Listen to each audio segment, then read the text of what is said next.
Hello my dear students, I am Sangeeta Chauhan and welcome to my YouTube channel. Today I am going to explain your one very nice and very good example poem written by Robert Frost. Poem name is Fire and Ice. Fire and Ice poem जो poet ने लिखी है, actually basically ये इसलिए लिखी गई है कि वो हमारे जो ह्यूमन नेचर है या हम लोगों को ये वो स्प्रेड करे इसमें ये नॉलेज कि जो हेट्रेड है, जो डिजायर्स है और जो बहुत ज़्यादा मतलब क्यूरियोसिटी है हमारी लाइफ में, जो हमारा ग्रीडीनेस है, वो एक दिन ऐसा होगा कि इस वर्ल्ड को पूरा डिस्ट्रॉय कर देगा। अब वो डिस्ट्रॉय करने के लिए पोएट ने इसमें दो सिंबलाइज्ड वर्ड यूज किए हैं। First word is fire and another word is eyes. अब इसमें फायर जो किस तरह से एंड करेगा वर्ड को, फायर इसलिए ऐसे एंड करेगा कि जब फायर जो है ग्रीडीनेस बढ़ाएगा, क्रुएल्टी बढ़ाएगा, कॉन्फ्लिक्ट बढ़ाएगा, इनटॉलरेंस बढ़ाएगा। इसका मतलब है कि जब इंसान में लालच होता है किसी चीज को पाने का, तो वो ये सब भूल जाता है कि उस क्या अच्छा कर रहा है, क्या बुरा कर रहा है। फॉर एग्जाम्पल, अगर हम एक कंट्री में रहते हैं और हम चाहते हैं कि हम दूसरी कंट्री को भी कैप्चर कर लें, तो उसके लिए हम क्या करेंगे?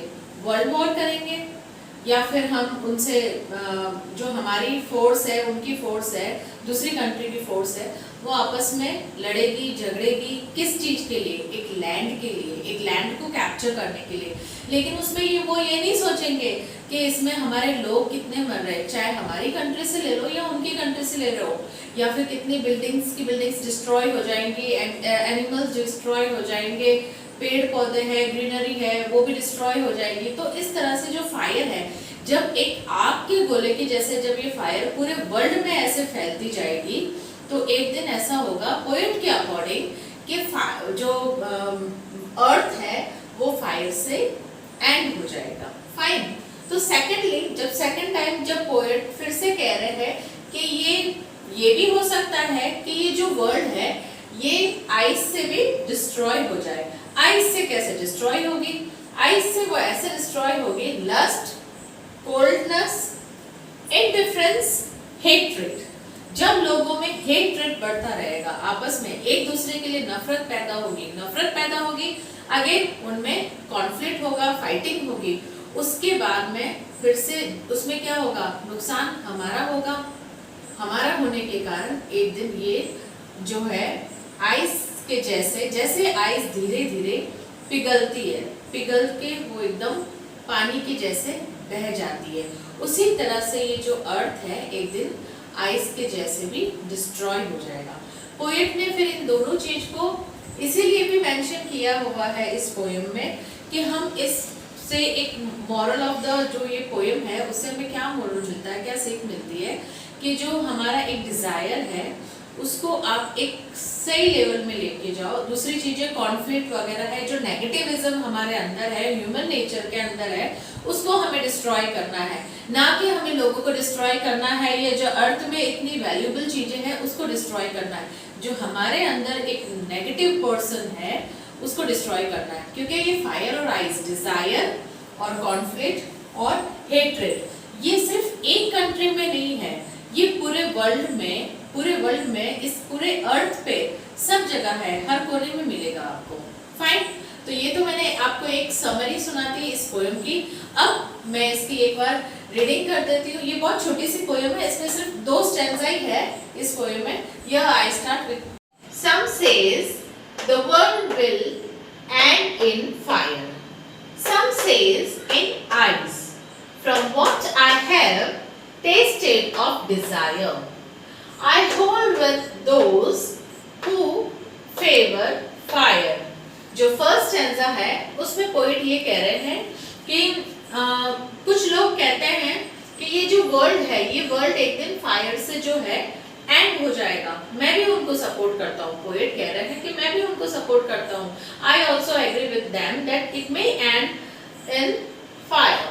सो फिर उसके बाद में कि ये पोएट डायरेक्टली हमें नहीं बता रहे, लेकिन इनडायरेक्टली वो ये कहना चाह रहे हैं कुछ लोग इन द सेंस जो साइंटिस्ट है, साइंटिस्ट ये कह रहे हैं कि ये जो वर्ल्ड है एक दिन आग के गोले के जैसे, फायर के जैसे डिस्ट्रॉय हो जाएगा। फाइन, तो ये तो है हमारा फर्स्ट स्टैंजा।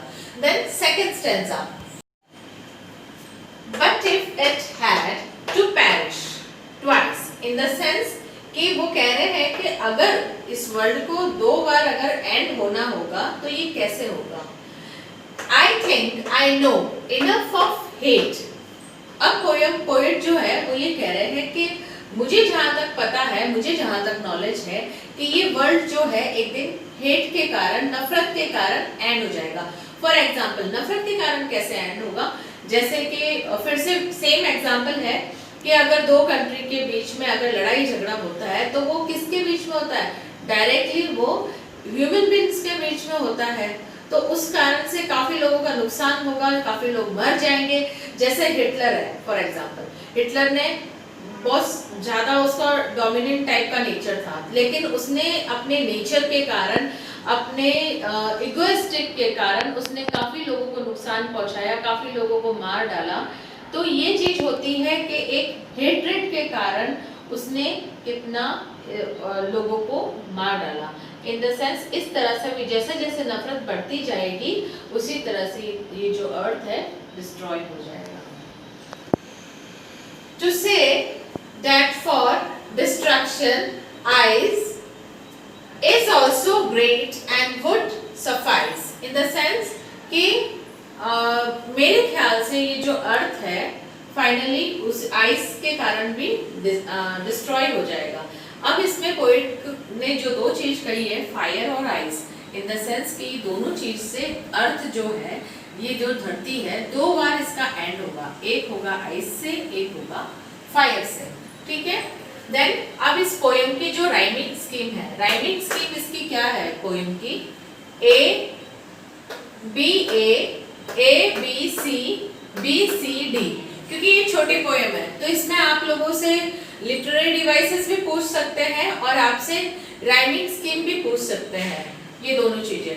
अब इसके जो लिटरेरी डिवाइसेस है, लिटरेरी डिवाइसेस क्या है, लिटरेरी डिवाइसेस मतलब ये जो पोएम्स है इसमें कौन से डिवाइसेस यूज किए गए हैं। जैसे फर्स्ट है एलिट्रेशन, एलिट्रेशंस जैसे सम से, same s, again in the same word s is repeated over here, तो ये क्या हो गया alliteration.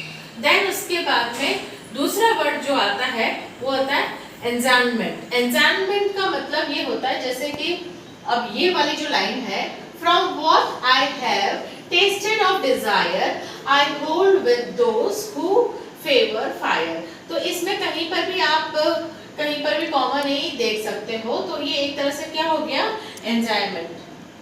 Fine, I hope that you all have understood my poem. If you all have liked it, then please share and subscribe it. And if you all are having any types of queries, then please you all can comment in comment box. And check out our playlist also. You all can find more videos easily.